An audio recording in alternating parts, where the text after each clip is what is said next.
তো হ্যালো বন্ধুরা, অনেকটা রাত হয়েছে। তো একটা ভিডিও নিয়ে চলে এলাম। দেখতেই পাচ্ছ মাল বাজাচ্ছে সাউন্ড কিংয়ের। তো এটা হচ্ছে কানলা কাদিপাড়া।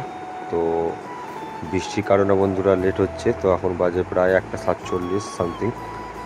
তো মাল ঢুকেছে কিন্তু বৃষ্টির কারণে মাল বাঁধা হয়নি গো।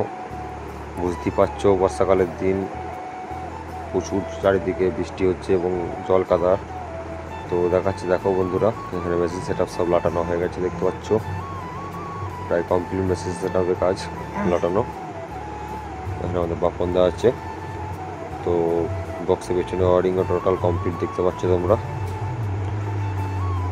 তো এখানে 2 দিনে ভাড়া নিয়ে গিয়েছে বন্ধুরা, কিন্তু ভ্যানে মাল বাঁধা আছে, কোনো রকম পজিশন হবে না, স্ট্যান্ড বাই থাকবে প্রশাসনের চাপের কারণে। তো যারা দেখতে চাও স্ট্যান্ড বাই অবস্থায় তারা যেতে পারো। তো দেখতেই পাচ্ছ প্রায় কমপ্লিট, এখানে ডেক লাটালি হয়ে যাবে। পেছনের কাজ তাহলে কমপ্লিট এবং সামনে 2 থাক চোখ বাঁধা হয়েছে, আরও 2 থাক চোখ বাঁধা হবে, তাহলে সামনে কাজটা কমপ্লিট হবে। এখানে সব পার্টির ছেলেপেলেরা আছে, সব দেখতে পাচ্ছ। সবাই জলে কেমন করে বসে আছে দেখো, কারণ সব সময় জল পড়ে কারো কি ভালো লাগে না, ফালতু করে লাভ নেই। কারণ এখন কদিন ধরে যে জল পড়ছে কন্টিনিউসলি, জল পড়েই যাচ্ছে তেমন একটা অবস্থা। আর ব্যাক পেছাদি কাদা সব জায়গাতেই কম বেশি। তো দেখতে পাচ্ছ এখানে অনন্ত চোখ ধরে আছে, দেখতে পাচ্ছ চোখ বাঁধছে। তো 200 মাথা হয়েছে, আর 200 মাথা হবে। তো চলো, এটুকুই ছিল।